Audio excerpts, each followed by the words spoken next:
सारा विश्व ही परमात्मा का है। इस विश्व में भारतवर्ष का अपना विशेष स्थान है। हमारे पुराणों में भारतवर्ष की महत्ता विलक्षण गाई गई। गायन देवा तिलगीत कानी धन्यात दे भारत भूमि भागा। स्वर्ग के देवता गान करते हैं कि भारत में जन्म लेने वाले लोग धन्य हैं, और परमात्मा से प्रार्थना करते हैं कि हमारा कुछ भी पुण्य विशेष बचा हो तो कृपा करके हमें भारत में जन्म देना। भारत की अलौकिकता अन्य लोगों को दिखे चाहे न दिखे, लेकिन विवेकी लोगों के ध्यान में आती है। तपस्वी तो उसे सहज समझ जाते हैं। भारत भूमि की विशेषता उसके वैदिक परंपरा के कारण है। श्री भगवान ने हम लोगों को स्थान के रूप में भारतवर्ष प्रदान किया और वैचारिक संस्कृति के रूप में वेद प्रदान किए। हमारी वैदिक परंपरा यह सबसे मौलिक परंपरा है। भारत में यद्यपि वेदों को आज न मानने वाले भी अनेक हमारे भाई बंधु हैं, लेकिन विशेष बात यह है वे वेदों को पूर्णांश से न मानते होंगे, फिर भी जो वे मानते हैं वो सब उन्होंने वेदों से ही लिया। वेदों के एक अंश को स्वीकार करके और परंपराएं चली। मूलतः यह वैदिक परंपरा अत्यंत महत्वपूर्ण परंपरा इस देश में रही। कब से रही पता नहीं,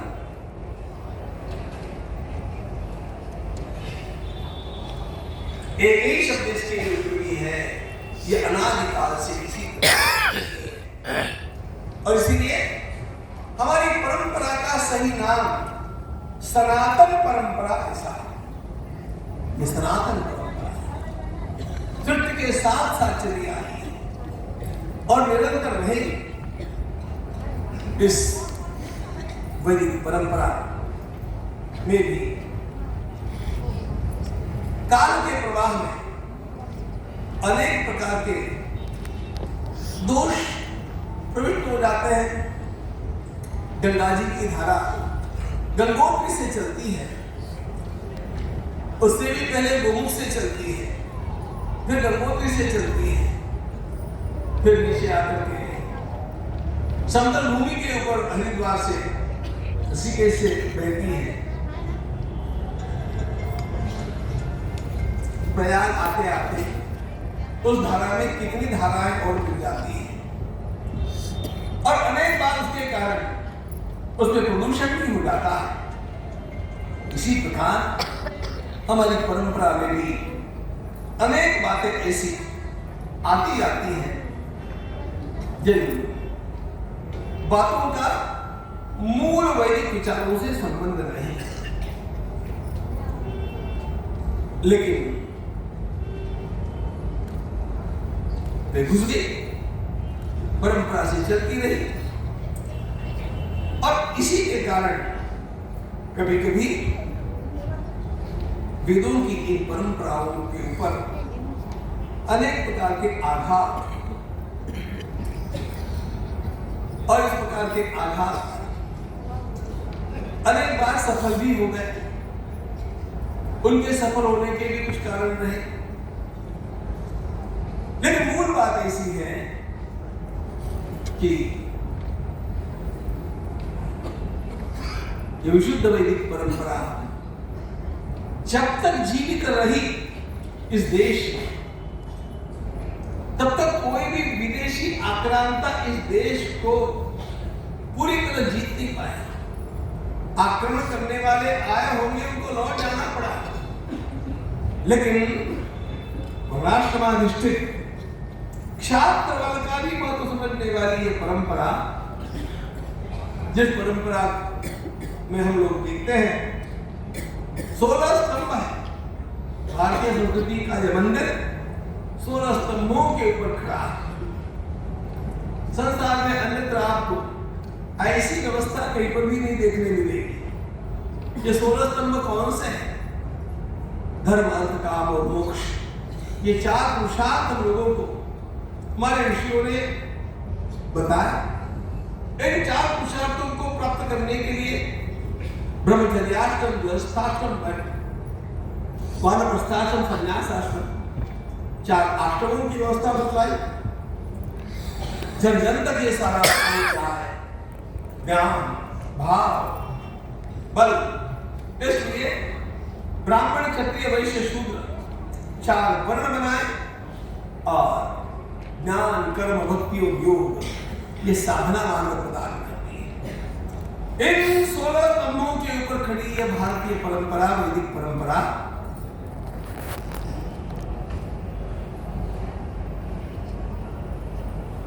किसी भी भवन का एक आध खंभा ढीला होता है ना, तो उस भवन में ढिलाई आ जाती है। हमारे देश का छात्र तेज मारा गया, इसको ध्यान में रखिएगा। और वो क्यों मारा गया? सर्वम शून्यम शून्यम, सर्वम दुःखम दुःखम, सर्वम क्षणिकम क्षणिकम। अरे ये सब मिथ्या है, इसको क्या करना है? पाल करके भी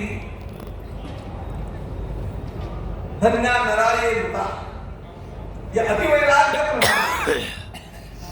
और अकर्मण्यता प्रतिपादक विचार के सामने आए तो लोगों के झुंड केवल भिक्षु बनने के लिए तैयार हो गए। इसका परिणाम क्षात्र बल का ह्रास हुआ। क्षात्र बल का ह्रास होते ही राष्ट्र अपने आप दुबला बन जाता है और धीरे धीरे अनेक प्रकार के आक्रमणों से राष्ट्र जर्जर होने लग गया। मूल बात, इस दूषित विचार को पुनः शुद्ध करने के लिए आवश्यकता थी किसी अत्यंत श्रेष्ठ त्यागी पुरुष की महात्मा। उस पर भगवान आदि शंकराचार्य महाराज से भी पहले एक महान व्यक्तित्व का आगमन हुआ, जिनकी बात हम बाद में देखेंगे। उनका नाम है श्री कुमारी भट्टपाल। वो पूरी बात बाद में देखेंगे, लेकिन उनके साथ एक और गड़बड़ी हो गई। बौद्ध विचारों का प्रतिकार करने के लिए उन्होंने मीमांसा के विचारों को जिस ढंग से आगे लाया, उसके कारण एक असंतुलन को समाप्त करते करते दूसरा असंतुलन निर्माण हो गया। और ऐसी स्थिति में एक श्रेष्ठ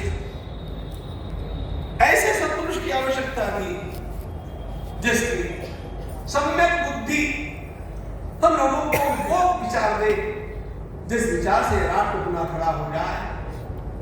गो दीर्घ रोगो भव एव साधो किमौषधं तत्र विचार एव। भगवान आदि शंकराचार्य महाराज का यह वाक्य मुझे बहुत बचपन से छूता रहा। उन्होंने ये कहा नहीं कि मंत्र का जप करो, ये नहीं कहा कि आप यह कर्मकांड करो अथवा ये यांत्रिक पूजा करते रहो। उन्होंने सीधी सीधी एक बात की कि औषधं तत्र विचार एव।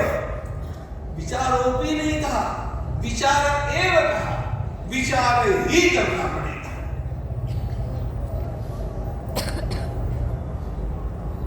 और अनेक बार क्या होता है, हम लोग श्रद्धा के कारण अनेक बातें करते जाते उसके पीछे विचार नहीं कि इसको देखते नहीं है। और भगवान आचार्य अपने सारे दर्शन को और अपने सारे जीवन को विचार पर आधारित रखना चाहते हैं। ऐसा विचार देने की आवश्यकता थी। विचारों का प्रतिकार विचारों से किया जाना चाहिए, दर्शन का प्रतिकार दर्शन से किया जाना चाहिए। और इसलिए एक ऐसे महान व्यक्तित्व की इस देश को, इस भूमि को, इस धर्म को, इस परंपरा को आवश्यकता थी। भगवान पधारते हैं, वे कब कहां पधारेंगे इसका अनुमान हम लोग नहीं कर सकते, लेकिन एक बात है,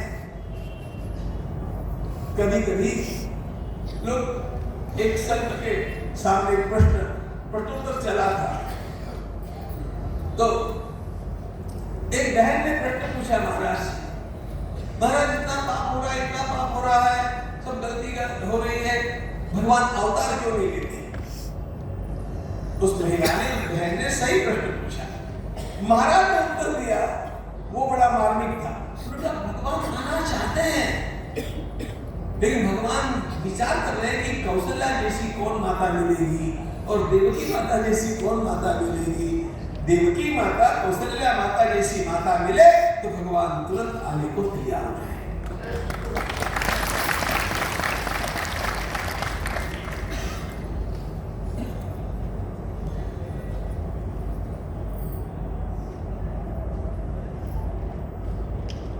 वैश्विक आवश्यकता के रूप में सर्वत्र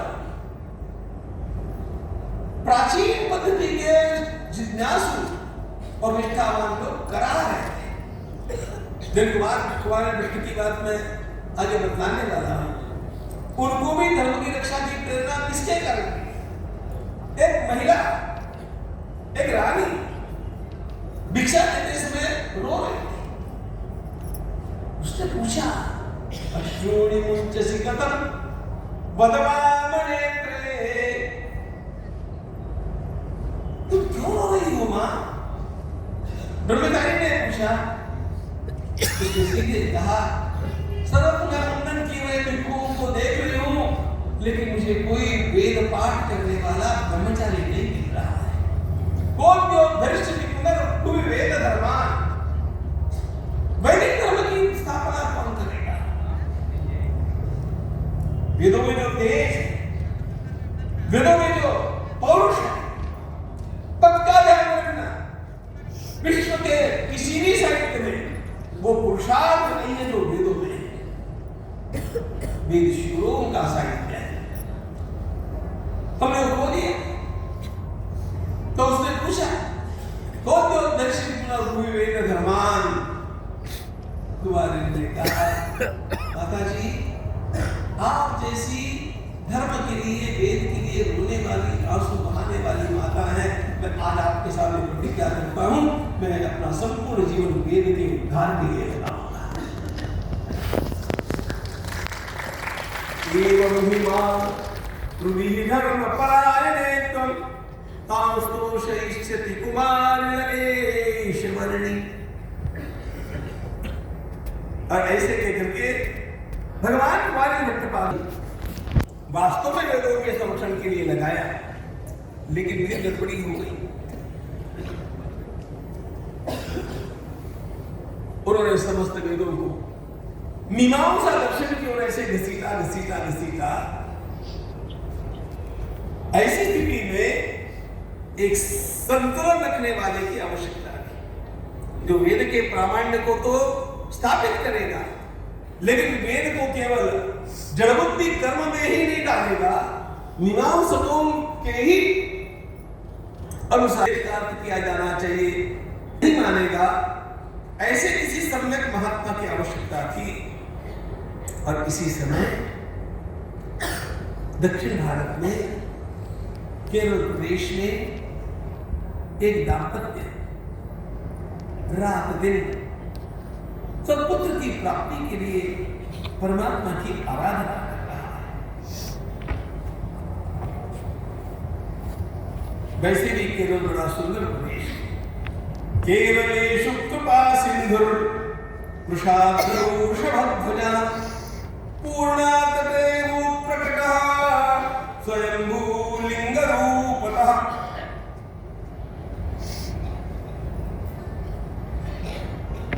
केरल का वर्णन जब अंग्रेजी में किया जाता है तो गॉड्स ओन लैंड ऐसा किया जाता है। इतना सुंदर प्रदेश है केरल,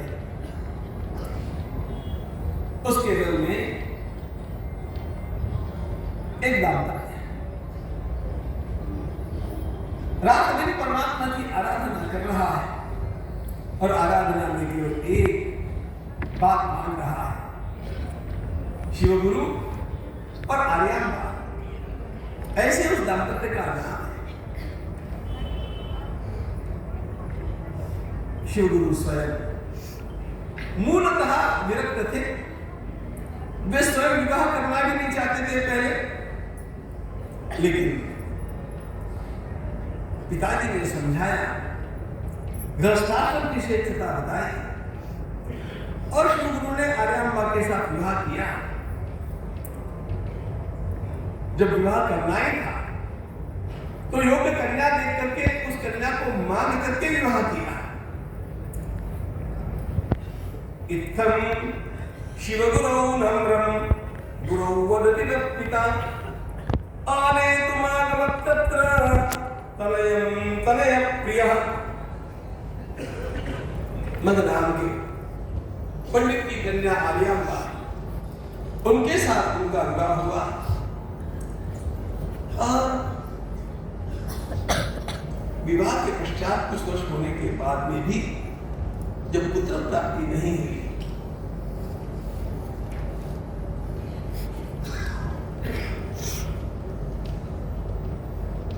विवाह का चरम फल पुत्र प्राप्ति कहा गया है। वेदाध्ययन का फल अग्निहोत्र होना चाहिए, अग्निहोत्र फला वेदा। वेदांत के अध्ययन का फल संन्यास होना चाहिए, विवाह का फल पुत्र प्राप्ति होना चाहिए। यह महाभारत काल का आदेश है। तब ससती अगदी भार्यां गृहस्थस्य सतो विफलं जायते जन्म विना पुत्रं मनस्विनी भजावगिरिजानाथं प्रपन्न सकलासदम्। हम दोनों को मिलकर के भगवान महादेव की आराधना करनी चाहिए। हमारे सभी देवी देवताओं में सबके सब पूज्य है, सबके सब अच्छे ही हैं, सबके सब हमारे ऊपर कृपा करने वाले हैं, लेकिन भगवान महादेव की एक विशेषता है, बाकी सब देवता है ना योग्यता देख करके कृपा करते हैं, बिना योग्यता का विचार किए दिल खोल करके कृपा करने वाले भगवान सब देवों में देव निराले जयगंबम भोले। सब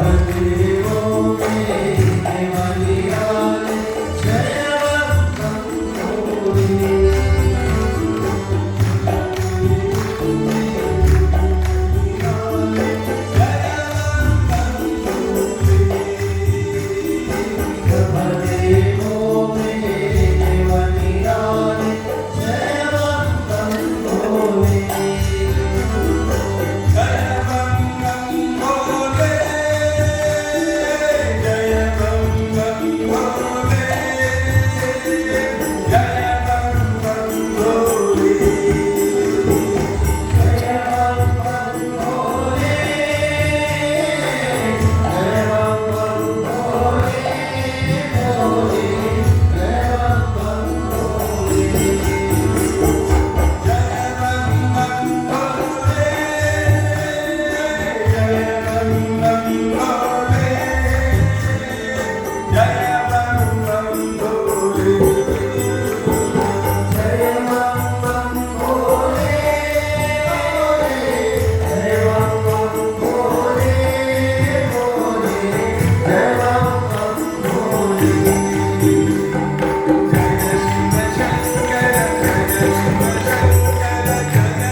भोले भंडारी भगवान महादेव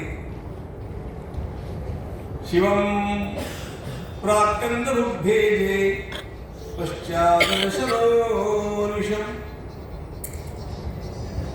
यह आराधना करते समय उन्होंने कठोर संयम का अभ्यास किया, अन्न का त्याग किया, फलों का भी त्याग किया, कंदमूल खा करके रहे, उपवास विरोध किया।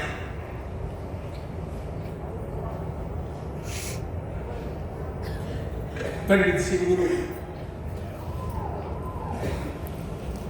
निद्राधीन थे, ब्रह्म मुहूर्त अभी होना था। ऐसी वेला में साक्षात भगवान महादेव जी के सामने खड़े और पूछा, पुत्र चाहते हो? तुम्हें पुत्र मिलेगा, केवल एक बात बताओ, दीर्घायु मूर्ख पुत्र चाहिए कि अल्पायु ज्ञानी पुत्र चाहिए? यदि वो ज्ञानी होगा तो अल्पायु होगा, और दीर्घायु चाहते हो तो वो गवार होगा, मूर्ख होगा। थोड़ा आप लोग भी विचार करो। सर्वज्ञं वक्षपुत्र किम अल्पायुषम कल्मषम किम वा दीर्घायुषो नेकाम अगुणानल्पशेषी। अत्यंत बड़ा ज्ञानी विद्वान अल्पायु या दीर्घायु लेकिन जड़ बुद्धि। मुझे ये ब्राह्मण देना श्री गुरु, मुझे ये ब्राह्मण ये कहता है कि चाहे अरे आयु की बात छोड़ो लेकिन बुद्धि होनी चाहिए, बुद्धि का तेज होना चाहिए। स्वप्न ही श्री गुरु ने कह दिया, सर्वज्ञं देहि मे सोमं एकमेव जगत् प्रभो। चाहे एक ही पुत्र दीजिए, चाहे अल्पायु क्यों न हो, लेकिन वो विद्वानों का शिरोमणि। भगवान महादेव ने तथास्तु कहा। ध्यान रखना मित्रों, शिव गुरु की केवल बात नहीं, भगवान श्री कृष्ण ने भी पुत्र प्राप्ति के लिए भगवान महादेव की आराधना की। ये लंबा प्रकरण महाभारत में आता है, केवल शिव पुराण में आता तो थोड़ा सा मेरे मन में संशय भी रहता है, लेकिन महाभारत में लंबा प्रकरण आता है। भगवान श्री कृष्ण ने मनु महाराज के पास जाकर के शिव मंत्र की दीक्षा लेकर के शिवोपासना की।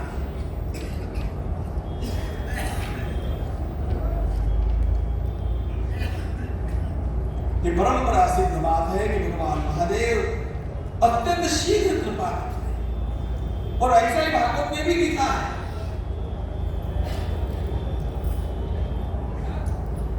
कृष्ण गुरु के समक्ष भगवान महादेव ने जब दो बातें कही, श्री गुरु ने अपनी बात कह दी, ज्ञानी पुत्र चाहिए चाहे अल्पायु, तथास्तु दे देंगे भगवान महादेव अंतर्धान हुए हैं। और परिणामतः भगवान शिव का ही अंश भगवती आर्याम्बा की अंश में विराजमान,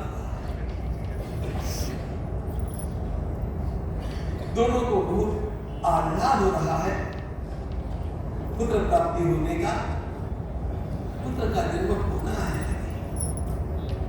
अनेक प्रकार के शुभ सफल होते रहे। अतसा दिव्य भासेद्धा तदौदोहदरुदम ना पीड़ा तत्वस्तूनि नीति नीतिन्यवार। कुछ भी ला देंगे शिव गुरु आर्याम्बा को देते ना, नहीं चाहिए, नहीं चाहिए। लेकिन कहते हैं मानो आगे चल के भगवान शंकराचार्य महाराज जिन वेदों की नेति नेति का उपदेश करने वाले हैं, गर्भवती शंकर वही नेति नेति अपनी मां से कहलवाता है। जाके एक बात आपको बताता हूं।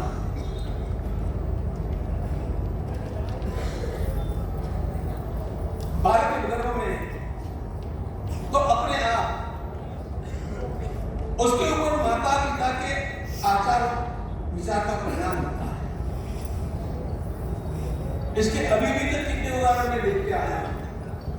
हमारे आनंद में एक बच्चा 10वें वर्ष में उसकी पूरी ज्ञानेश्वरी कंठस्थ है। ज्ञानेश्वरी कंठस्थ होने का अर्थ होता है 9,000 कोटि कंठस्थ होना, 9,000 श्लोक। तो 10 वर्ष का भी नहीं।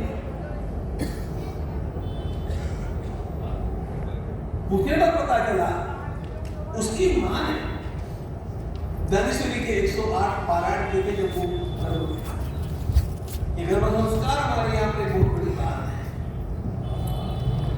तो अपने आप में उस मां का और बालक का एक दूसरे के साथ अन्योन्य प्रेम होता है, संबंध होता है, और उसी के अनुसार उसकी भावनाएं होती हैं।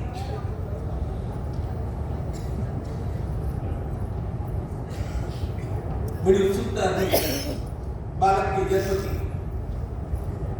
अब यहां पर आकर के देखो, थोड़ा मैं इतिहास पे घुसता हूं। भगवान आदि शंकराचार्य महाराज के जन्म का समय कौन सा है? इसमें 2 मत हैं।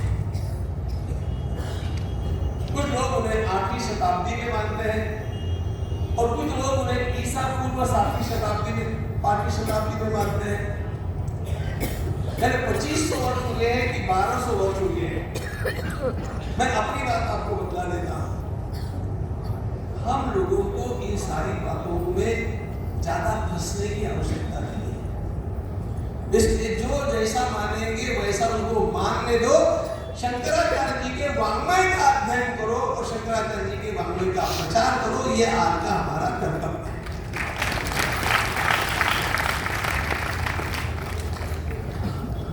उनका जीवन बहुत पहले का है। छत्रपति शिवाजी महाराज का जीवन तो 300 वर्ष पहले का है। उसके बारे में एक मत नहीं हो रहा। तो कहां कहां तक आप लोग इस इतिहास की चिकित्सा में पढ़ते रहेंगे? इतिहास की चिकित्सा करने वालों को करने दो।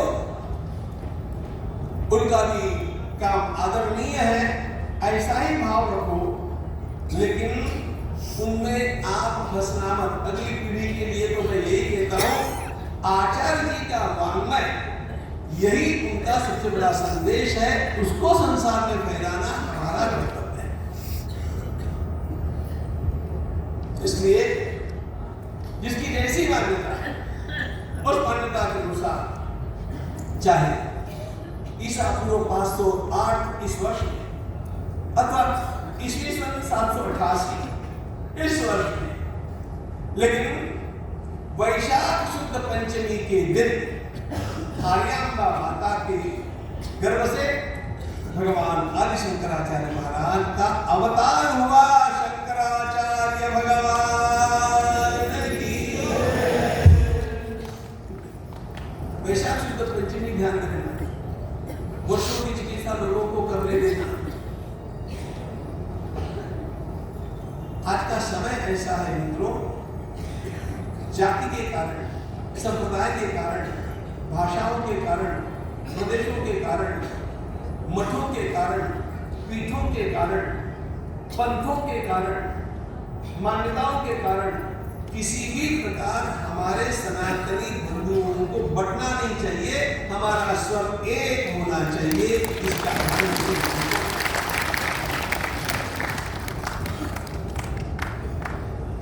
हमारा स्वर एक नहीं हुआ तो फिर हमने भगवान आचार्य से क्या सीखा? एकात्मता सिखाते हैं, एक स्वर सिखाते हैं। इसीलिए अपने अपने मतों को अपने अपने स्थानों पर आदर देते हुए भी मैं ऐसे नहीं कहूंगा कि किसी का मत गलत है, किसी का सही है। जिसका जिसका मत उसके लिए जो कोई है। लेकिन भगवान आचार्य ने प्रस्थान का भाष्य लिखा, इस पर तो सब एक मत है। भगवान आचार्य अतीव सुंदर भक्ति को स्तोत्र लिखते हैं, इस पर तो सब एक मत है। अरे विवेक चुनाव ने ऐसा उपदेश, आपने ऐसा ग्रंथ, तत्वबोध जैसा ग्रंथ आचार्य देते, इस पर तो सब एक मत है। प्रपंच सार भी वे लिख सकते हैं, इस पर तो सब। ये वाङ्मय हमारे लिए इतना बड़ा खजाना है। एक पूरा जीवन लगा दोगे तो भी केवल शंकराचार्य को समझना कठिन है इतना मालूम है, आचार्य ने हम लोगों को दिया। तो रत्नों को चुनना कि इन सब बातों में पड़े रहना। देख, मैंने तो अपना जो मार्ग चुना है आपको बतलाता हूं। जहां पर ऐसे मतभेद होते हैं मैं किनारा कर देता हूं और मैं उस प्रधान बात को देखता हूं। What is the message, what is supposing us to do, हमें क्या करना है, इस बात को ध्यान में लेना और वैसे चलना। वैशाख शुक्ल पंचमी का अवधि भारत के लिए ही नहीं पूरे संसार के लिए एक अत्यंत मंगलमय उपहार लेकर के आया। सती प्रासूतपनयं शुभे लग्ने शुभे चिते आर्ये कुजे शनौ तुंग संस्थे केंद्रस्थिते गुरु।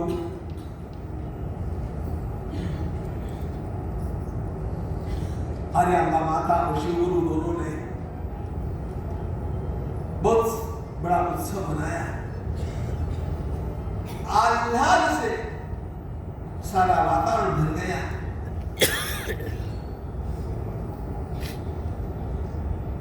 बस इस बात का जातक बतलाने वाले ज्योतिषियों को यह बतलाने में संकोच हो रहा था कि बालक बालक है तो बड़ा गुणवान, बड़ा ज्ञानी, लेकिन इसकी आयु कितनी होगी कह नहीं सकते। विलोक्यतम बाल तेजसं शमेन शीलेन गुणेन संयुतं अलौकिकं किंचिन लौकिका सुखं उदन्तरेणन्तमनुप्रपेदिरे। उस छोटे से शंकर को, जिसका उस बालक का नाम शंकर रखा गया, हमारा विषय ही शंकर लोक शंकर है।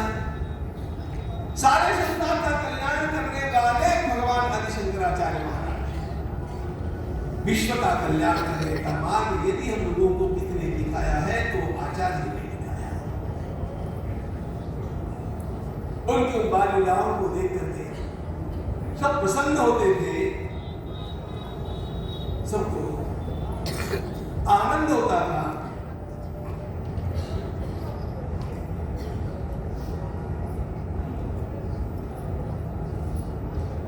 संयोग की बात ये थी,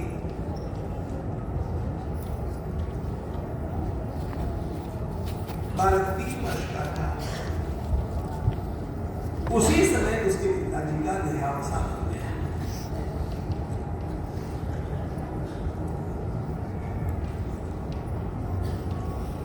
छोटा शंकर 3 वर्ष का।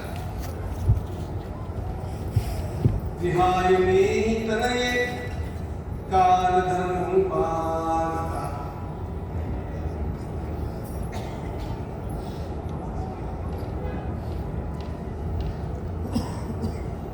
आर्यांबा माता और छोटा बाल शंकर यही 2 घर में रहे। शंकर 5 वर्ष के हुए। उपनयन संस्कार का विप्रों को बुला करके किया गया। आश्चर्य की बात यह है,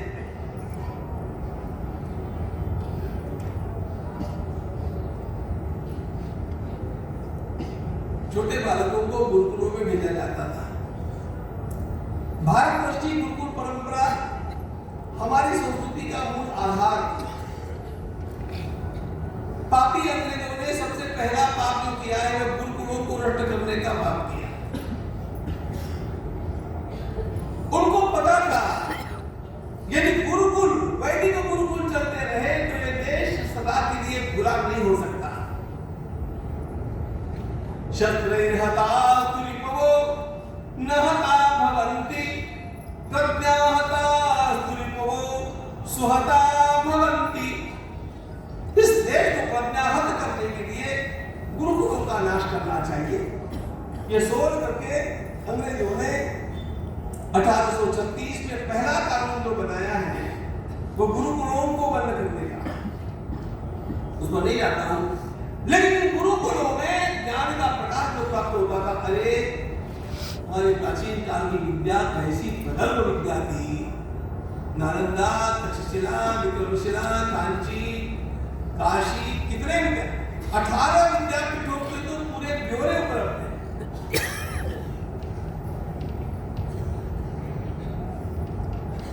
1818 के पहले हमारे देश में कहां-कहां कितने गुरुकुल थे, अंग्रेजों के गैजेट में से सारी जानकारी मिलती है। हर जिले में कितने गुरुकुल थे, पढ़ाने वाले कितने थे, पढ़ने वाले कितने थे। विदेश ज्ञान में योगदेश बालक 5 वर्ष का हुआ, उपनयन संस्कार हुआ, गुरुकुल में भेजा गया। अष्टमे चतुरो वेदा, या ऐसा विलक्षण बालक है जैसे पुण्य उसकी बुद्धि है। केरल के राजा ने उन्हें 3 नाटक पढ़ने के लिए दिए और उसके पश्चात उनका मिलना 20 वर्षों के बाद में हुआ। तब महाराज ने पूछा था उन्हें, शंकराचार्य ने, वो आपके नाटकों का आगे क्या हुआ? तो राजा ने कहा कि वो आप में जल गए। अरे ऐसा क्या हुआ? ठीक है, मुझे याद है, आप लिख लो। भगवान आचार्य ने एक बार पढ़े हुए उन 3 नाटकों को केरल के राजा को पुनः लिखवा दिया।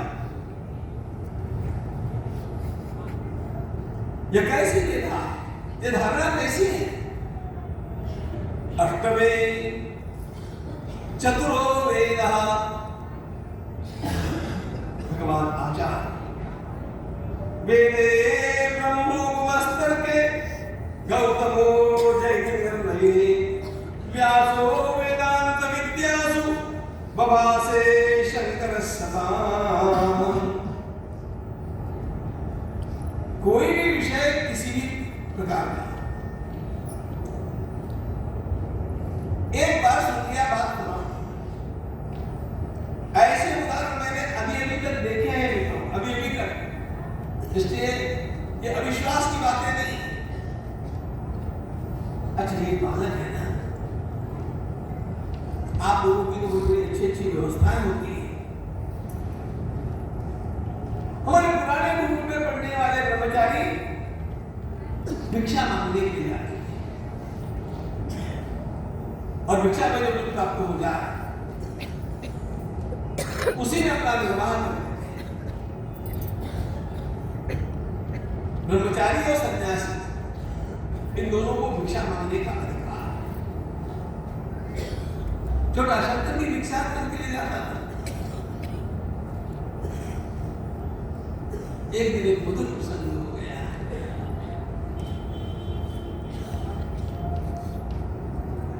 भिक्षा मांगने मांगने आचार्य एक कुटिया के सामने खड़े हो गए। ओम बहुत भिक्षाम देहि कहा। एक छोटा सा तेज पिंड ब्राह्मण बड़ी ब्रह्मचारी द्वार पर भिक्षा के लिए आया। देखो, हमारे देश की माता, उनको यह सौभाग्य लगता था, उसको कितना दो, उसकी कितनी सेवा करो, ऐसे परिवारों को लगता था। ब्रह्मचारी का महात्मा हमारे देश में बहुत अधिक है। उसके ज्ञान के कारण, ज्ञान निष्ठा के कारण चलने वाले राजा की बारात किसी के लिए नहीं रुकती थी। यदि सामने से ब्रह्मचारी आगे पढ़ने वाला, तो पहले उसको रास्ता दिया जाता।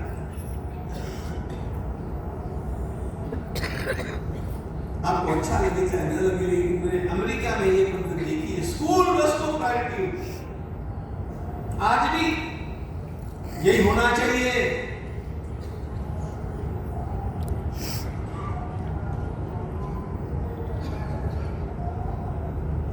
वीवीआईपी को नहीं।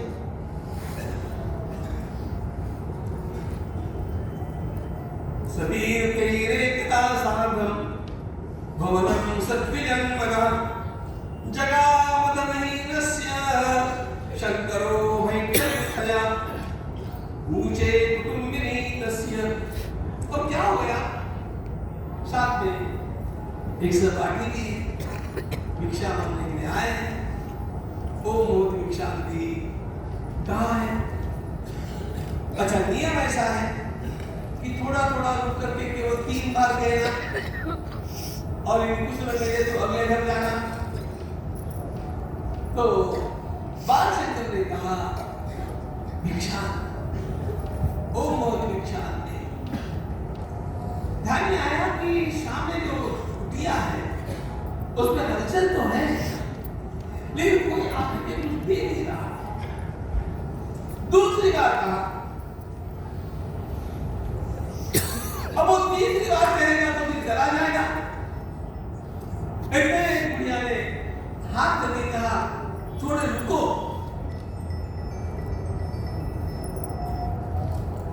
रुक गए, फिर भी थोड़ा समय लगा, और बाद में वह एक आमंत्रण लेकर के आया। एक आवड़ा, उसकी आंखों में आंसू थे। इतना सुंदर, इतना तेजस्वी ब्रह्मचारी जो द्वार में आकर के खड़ा है, लेकिन बात नहीं। उसने कहा देख, घर में कुछ नहीं है, भोजन की भी व्यवस्था नहीं, मैं ढूंढ रही थी। पिछले आमलक के पेड़ के नीचे एक आमला मुझे मिला। घर पर आए हुए भिक्षु को, ब्रह्मचारी को, साधु को जो खिलाता नहीं है, उसका सारा पुण्य वो ऊपर कर देगा। गृहस्थ को उसे भिक्षा देना अनिवार्य है। तेजस्वी नचिकेता से जब यमराज ने पूछा, नचिकेता तुमने 3 दिन तक क्या खाया? नचिकेता ने कहा तुम्हारा पुण्य खाया। एक ब्रह्मचारी तुम्हारे द्वार पर भूखा खड़ा है, तुम्हारा पुण्य 3 दिन का। ये ब्राह्मण, ये वैदिक पद्धति के लिए। एक बुढ़िया ने बड़ा प्रयास किया, कुछ मिला नहीं, एक आंवला मिला। कहा मेरे पास केवल एक आंवला है, और कुछ भी नहीं। उसको दुख हुआ।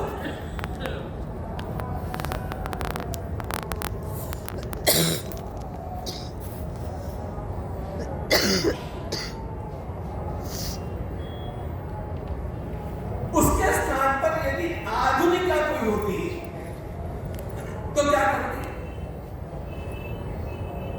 सॉरी सर, अब नहीं है,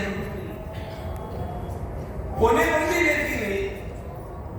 यदि श्रद्धा जीवन का सबसे बड़ा आलम्बन है। ध्यान रखना,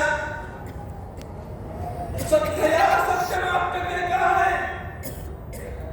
श्रद्धा रखो, प्रयागराज पर श्रद्धा रखो, गंगा जी पर श्रद्धा रखो, अक्षय वट के ऊपर श्रद्धा रखो, गुप्त सरस्वती के ऊपर श्रद्धा रखो, ऐसे महात्माओं के ऊपर श्रद्धा रखो।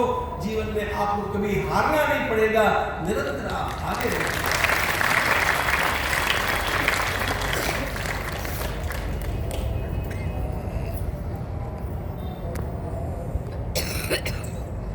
कभी कभी मेरे पास कुछ करने के लिए होता नहीं है, इच्छा होती है केवल, सक्षमता नहीं।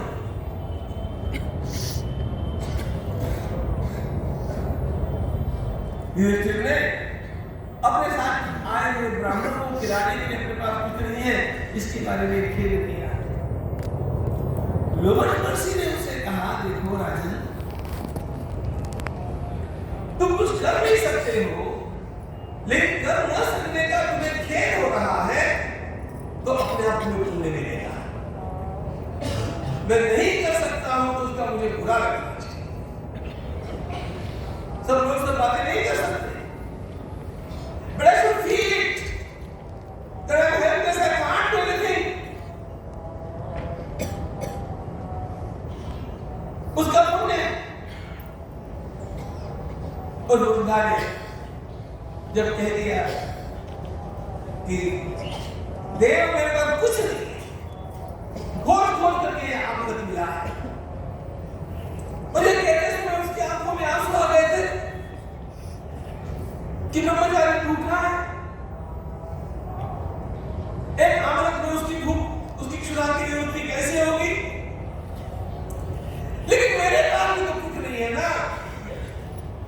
उसने दे दिया।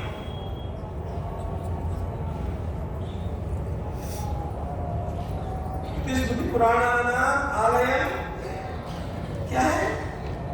करुणालय। क्या होती है शब्द की करुणा? देखो भगवान आचार्य ने उस अवस्था में लिखा, इस मां के पास कुछ नहीं है, भगवान आचार्य ने वो आमलक लिया और उसके साथ साथ हाथ जोड़ करके कनकधारा स्तोत्र बोलना आरंभ किया, महालक्ष्मी का आवाहन किया।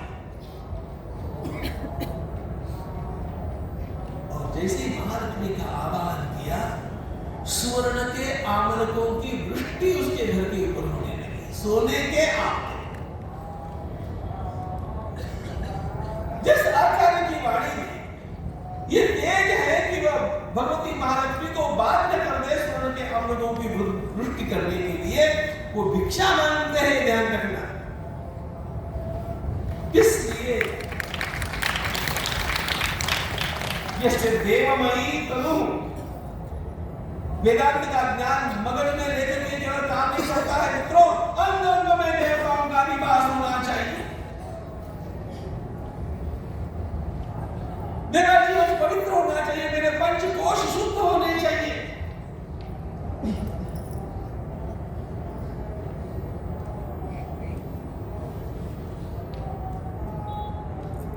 उसके लिए निरंतर पाप प्रक्षालन होते रहना चाहिए। ये कुंभादि किस लिए है? ये सारे पाप प्रक्षालन के लिए।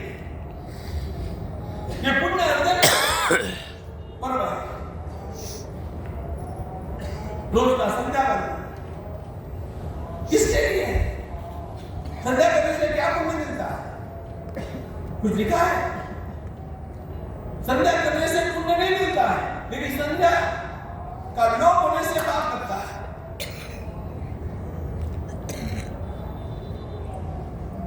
जीवन देवमय होना चाहिए। जब शरीर शुद्ध होता है, पंचकोश विशुद्ध होते हैं, तो देवताओं के साथ सीधा संबंध होता है, सीधा। वैसे रोज की रोटी मांगने के लिए, रोज के चावल मांगने के लिए आचार्य भिक्षाटन करते थे, लेकिन जब उन्होंने महालक्ष्मी का आवाहन किया तो महालक्ष्मी को उनकी बात सुननी पड़ी।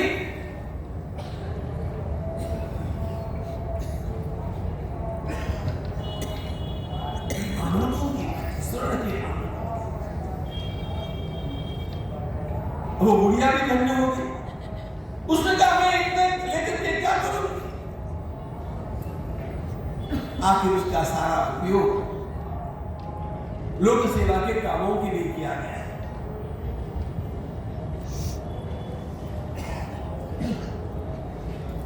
स्तुति प्रसन्ना कमला जगो प्रत्यक्षमागता ज्ञातन्ते हृदगतं किन्तु नादत्मुपतिष्ठते मातर्लक्ष्मी वचः सत्यं तव नास्त्यत्र संशयः यस्त्वामलकया दात्तं फलं प्रतिशताम्बिके। लक्ष्मी माता ने एक बार तो भगवान शंकर से कहा कि अरे फल उसको मिलता है जो स्वयं पहले पुण्य करता है, कुछ देगा तब मिलेगा, इसने कुछ दिया ही नहीं। आज दान करने वाले की संपत्ति बढ़ती है। भगवान आचार्य ने कहा मां बाकी बातें छोड़ो, अभी तो इसने आंवला लाकर के मुझे दिया है, इस आंवले का फल उसको दो, और ये आंवला मुझे दिया। कनकामलकै लक्ष्मी अपिपः शंकरस्तुता तद्गेहं कृशंसुश्च शंकरं विबुधानरा।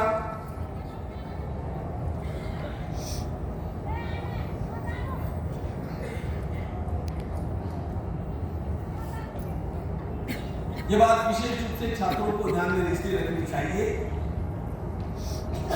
अपने जीवन को मंत्रमय बनाना, हरेक इष्ट देवता होनी चाहिए।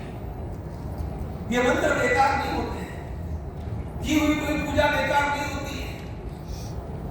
हर छोटी छोटी उपासना का भी फल है और वो हमारे जीवन जागृत करता है। इसलिए अहरह संध्या उपासित, रोज संध्या, रोज उपासना, दीर्घ नहीं कर पाओ अल्प कर, अपराध नहीं करना।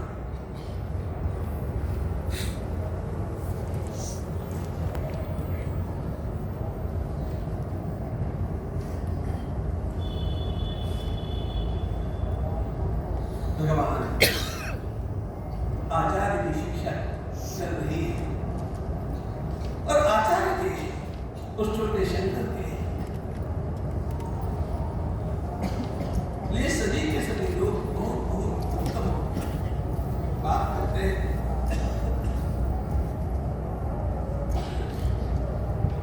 उसकी धारणा का, उसकी वक्तृता का, उसके सरल स्वभाव का, उसकी करुणा का सर्वत्र खूब गुणगान होता है।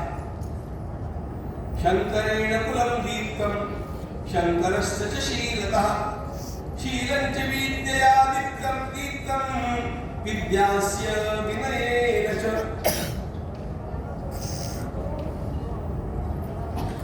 सारे लोगों में उसके लिए अत्यंत आदर की भावना है। शंकर साहब एक बार क्या हुआ, वृद्ध माता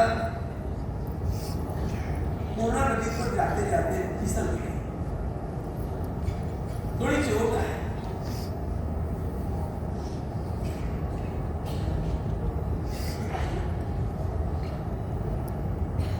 माता जी को तो घर पर लाया,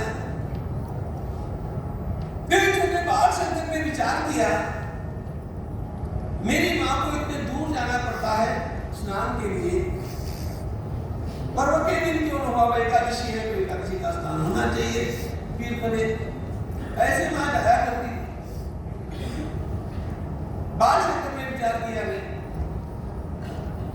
क्यों न मैं नदी को ही प्रार्थना करूं कि हमारे घर की ओर से होकर के रहो।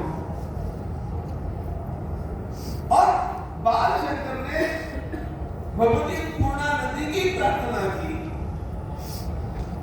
और पूर्णा नदी ने पात्र बदला और स्वयं उनके घर के समीप से बहना।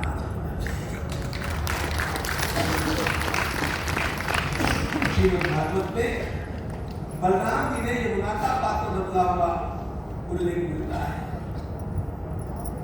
अभी इस कुंभ की भी बात ऐसी है मित्रों, इस कुंभ में भी गंगा जी ने जल्दी अपना पात्र दिया नहीं, कुछ शास्त्रीय प्रयोग किए गए, कुछ अनुष्ठान किए गए, तब जाकर के गंगा जी ने स्वयं को सीमित किया और कुंभ के लिए पात्र बना।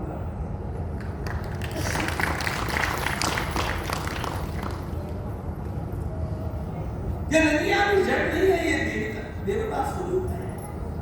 बस उनके देवता रूप को जान करके उनके साथ श्रद्धा का व्यवहार जो करेगा उसे उसका सत्फल प्राप्त होगा। इन दिनों में एक बात और में चित्रों वेदा द्वादशे सर्वशास्त्र, उनका शास्त्रोध्ययन भी संधा और शास्त्राध्ययन करते करते उनके मन में एक विचार आ रहा था, ज्ञान का पर्यवसान संन्यास में होना चाहिए।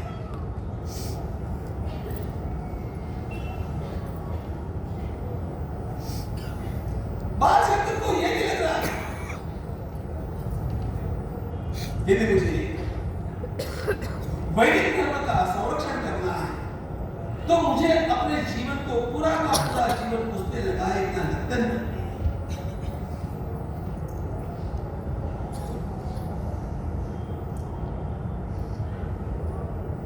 आयु के 10वें वर्ष में हमारे समर्थ रामदास स्वामी छत्रपति शिवाजी महाराज के जो गुरु बने आए, 10 वर्ष के थे, छत के ऊपर बैठ करके रात में रो रहे। माता जी गांव पर गई, क्यों रो रहे महाराज, क्या हो गया?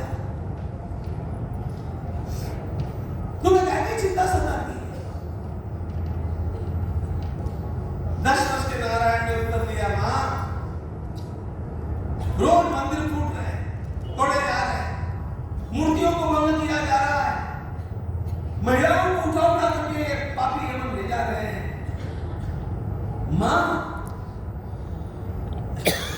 धर्म कैसे बचेगा, देश कैसे बचेगा? आई चिंता कर तो विश्वास, मुझे मेरी कोई चिंता नहीं है, मुझे चिंता इस देश की, मुझे चिंता इस समाज की,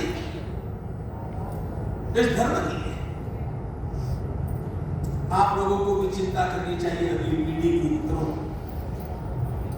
एक एक कदम जीवन में ऐसा उठाइएगा कि आपकी अगली पीढ़ी को भी सुख समाधान प्राप्त हो, क्योंकि ये समय बहुत वेग से बदलता है और इसके लिए सनातन को बलवान बनाए बिना आपकी अगली पीढ़ियां सुरक्षित नहीं है, इसका ध्यान रखना। बाल शंकर को इसका ध्यान, वेदों के अध्ययन में ह्रास, भिक्षुओं की संख्या में वृद्धि, सर्वत्र वैदिकता की उपेक्षा।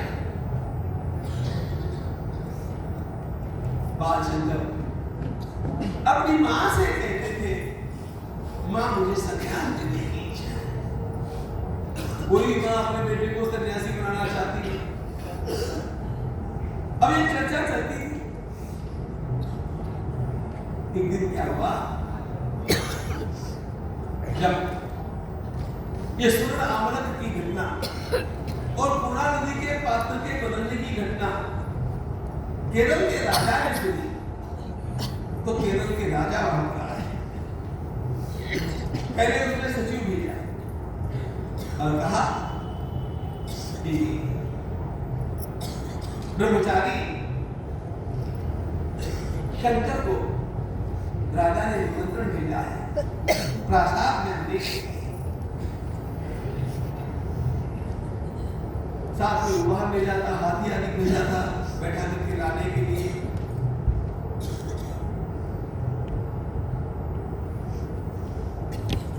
क्या होता था इस देश का साधु? बाल शंकर ने उत्तर दिया, वैक्षमन्नम परिधानम अरियम नियमस्थितिः येषां भवति किं तेषां बटूनां कुशजनादिः।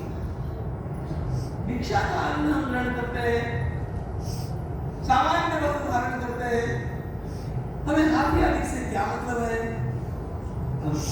न प्रलोभ्या क्षितिभुजा, आपका भी ये कर्तव्य नहीं है कि आप इस प्रकार के प्रलोभन निर्माण करें। इन सब बातों की मुझे आवश्यकता नहीं, आप जा सकते हैं।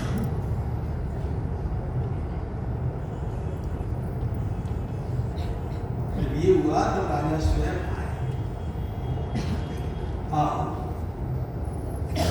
कहा कि मैं दो कामों से आपके दर्शन चाहता था। मैंने 3 नाटक लिखे हैं, आप जरा इसका अवलोकन कर लीजिए। बैठे बैठे शंकर ने उन 3 नाटकों का अवलोकन कर दिया। They got the photographic memory, हर एक बात उनके भीतर अपने आप स्थिर हो गई।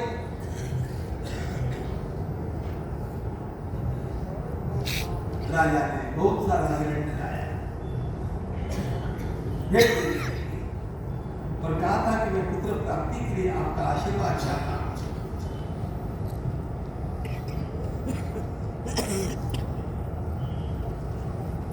भगवान आचार्य ने आशीर्वाद, भगवान महादेव आपको पुत्र प्रदान करेंगे।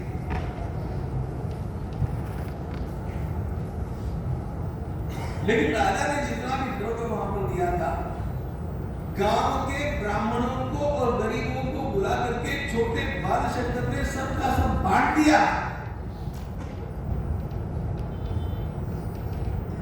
संचय करने वाले साधु नहीं थे, कर्तव्य भिक्षा कर्तव्य वासा इस प्रकार की वृत्ति रखने वाले साधु, और ये साधु ही भारत का गौरव। एक छोटी सी घटना के करके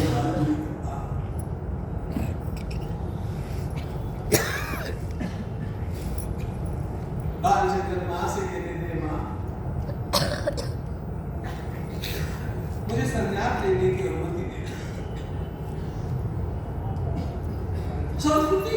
पुकार है मां।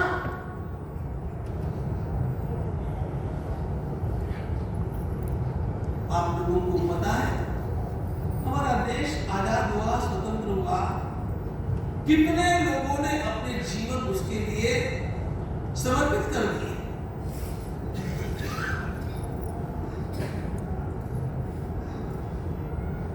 सरदार भगत सिंह को करियर नहीं था क्या? मदन लाल धिंगरा को करियर नहीं था क्या? राजगुरु को करियर नहीं था क्या? अपने अपने करियर का विचार करते रहते और तेल नून लकड़ी के ही प्रपंच में रहते। हमारी भारत माता स्वतंत्र नहीं हो सकती। एक बात पक्की याद रखना, ये चरखा चरखा चला चला करके भारत माता स्वतंत्र नहीं हुई है, हमारे हुतात्माओं के बलिदान के बाद हुई है।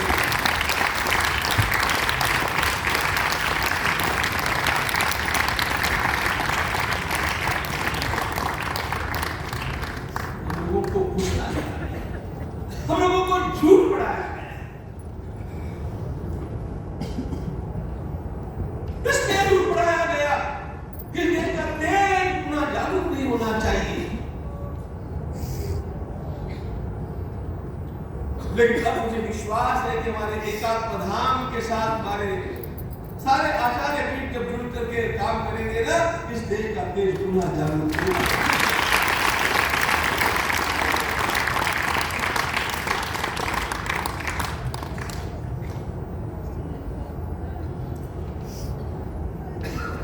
इसकी आवश्यकता है।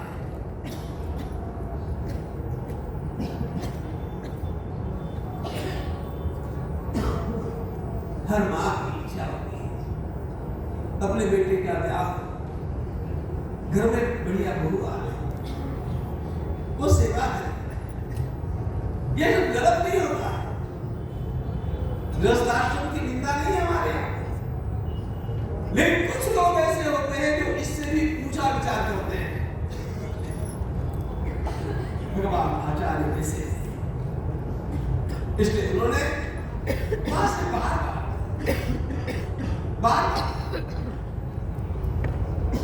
मां एक बात बोलती थी, बेटे बाकी सब बातें तो मैं कैसे भी चला लूंगी। आर्यावर्त में कोई सामान्य बात तो नहीं थी, बाकी सब बातें मैं कैसे भी चला लूंगी रे। लेकिन हर मां की इच्छा होती है कि अपना प्राणोत्क्रमण अपने पुत्र की बुद्धि में और अपना अंतिम संस्कार अपने पुत्र के हाथों। बाल शंकर ने कहा, मां मैं तुम्हें वचन देता हूं, तुम्हारा प्राणोत्क्रमण मेरी गोदी में होगा और तुम्हारा अंतिम संस्कार मैं करूंगा। आर्याम्बा मां भी तो सनातनी थी, उसने कहा कैसे करोगे? संन्यास लेने के बाद ऐसा नहीं कर सकते हो। भगवान आचार्य बोले, मां मैं पंडित लोगों को समझाऊंगा कि मुझे मां ने संन्यास की अनुमति इस शर्त के ऊपर दी।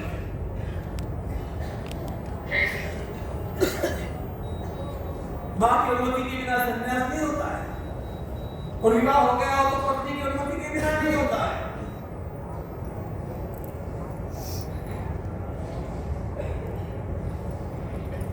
अब ये रोज बात है, ऐसा ही चैतन्य महाप्रभु के साथ हुआ है। उनकी तो पत्नी है विष्णुप्रिया, मां सची देवी 70 वर्ष की मां, 17 वर्ष की पत्नी, और महाप्रभु जी कहते हैं मुझे संन्यास दे।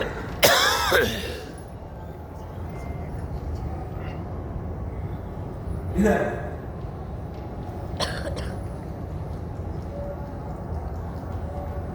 बाल शंकर कहते हैं मुझे संन्यास देना है।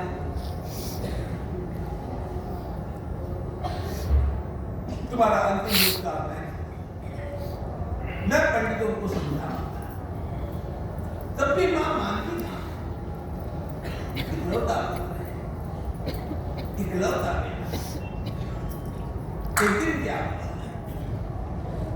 एक दिन फिर पर्व का दिन था, दोनों मां पुत्र साथ में पूर्णा नदी पर स्नान के लिए गए। मां का स्नान हो गया, मां वस्त्र बदल दी, शंकर तैरता रहा और तैरते तैरते एकदम एक बहुत बड़े मगर ने उसकी जंघा मगर ने शंकर को पकड़ लिया।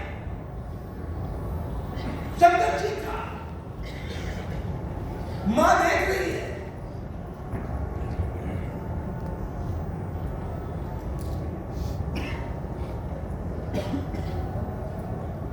बचाओ बचाओ, मां चिल्ला रही है। शंकर का नाम लेकर के पुकार रही। बाल शंकर ने कहा, मां मेरे जीवन का अंतिम क्षण आ गया, कम से कम मैं आतुर संन्यास ले सकता हूं अभी मेरे आत्मकल्याण के लिए, अनुमति दे दो। अब अपना बेटा मर रहा है, मगर के मुख में फंस चुका है,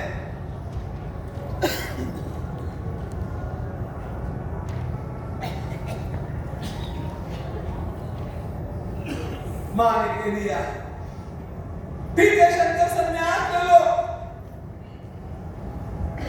और जैसे ही ये मां ने कहा, आश्चर्य की बात है, मगर ने शंकर को छोड़ दिया। पकड़ा था कि नहीं मुझे पता नहीं,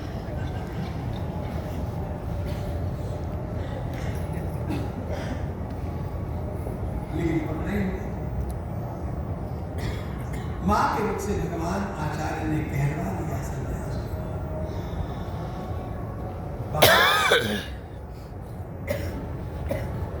प्रणाम किया मां, मैंने मानस संन्यास स्वीकार कर लिया। अब घर पर भी मैं केवल सन्यासी के रूप में भिक्षा ले सकता।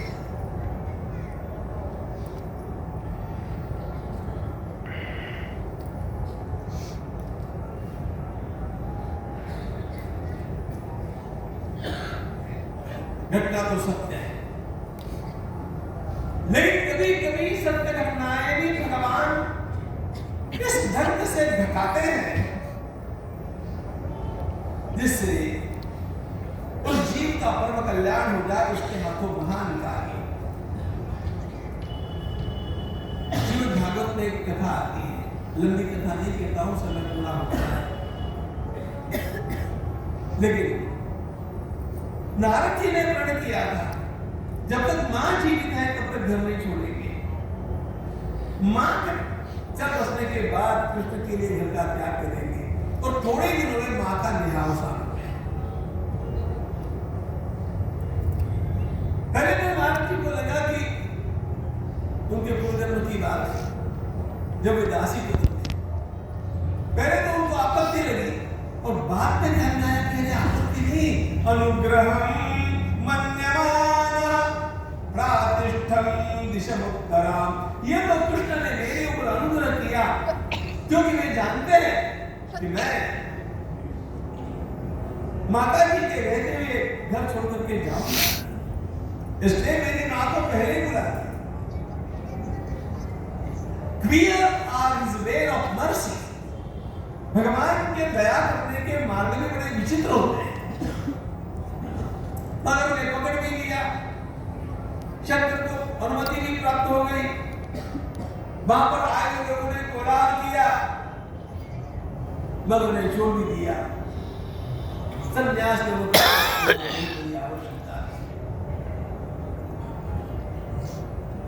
दर्शनम जीवितस्तु स्यात् तच्चनस्यात् जीवतः इति मत्वा तम माता लुमतिं सुमवेदनम्। भगवान आचार्य ने कहा था, मां अभी मेरा 68 वर्ष है, यह मृत्यु का वर्ष था, तुमने अनुमति दे दी तो 8 वर्ष मुझे और मिल सकते हैं। उन 8 वर्ष के लोगों में माता जी ने अनुमति दी और बाल शंकर सुरक्षित बाहर आकर के संन्यास के लिए चेतसा सर्व संन्यास शंकरेण ददात् संन्यासान्वित्तीय कारणकृतमत्तिन।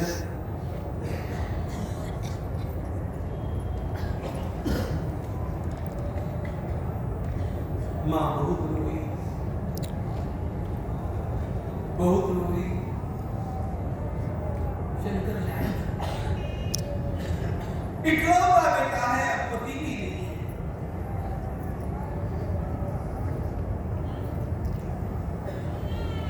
भगवान आचार्य अत्यंत श्रेष्ठ मातृभक्त थे। प्रश्नोत्तर रत्नमालिका में उन्होंने एक प्रश्न पूछा है प्रत्यक्ष देवता का, और उत्तर दिया है माता।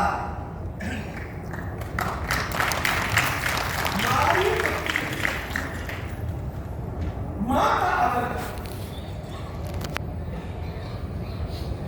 मां जब बहुत रोई, जब तुम्हारी बहुत याद आएगी, आचार्य ने कहा मां जब जब तुम तीव्र होकर के याद करोगी मैं तुम्हें मिलने आऊंगा, मैं आऊंगा तुम्हारे अंतिम क्षण में, मैं तुम्हारे पास रहूंगा, मेरी गोदी में तुम्हारा देहावसान होगा, और सारे पंडितों को मना करके मैं तुम्हारा अन्य संस्कार करूंगा। ये क्रांतिकारी भाषा थी। कितना पक्का मन बना लिया था बाल शंकर ने, क्योंकि बाल शंकर के ध्यान में आ गया था मेरी माँ का विचार अपने स्थान पर है, लेकिन वो बड़ी माँ है जिसका नाम भारत माता है।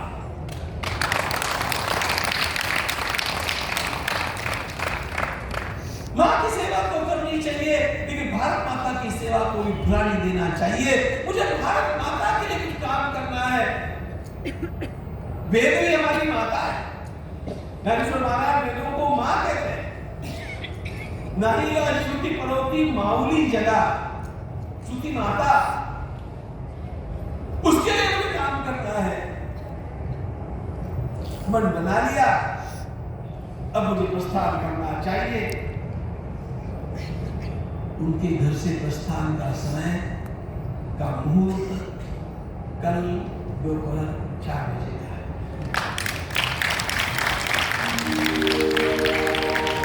Hare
ज्ञानमेवावशिष्यते।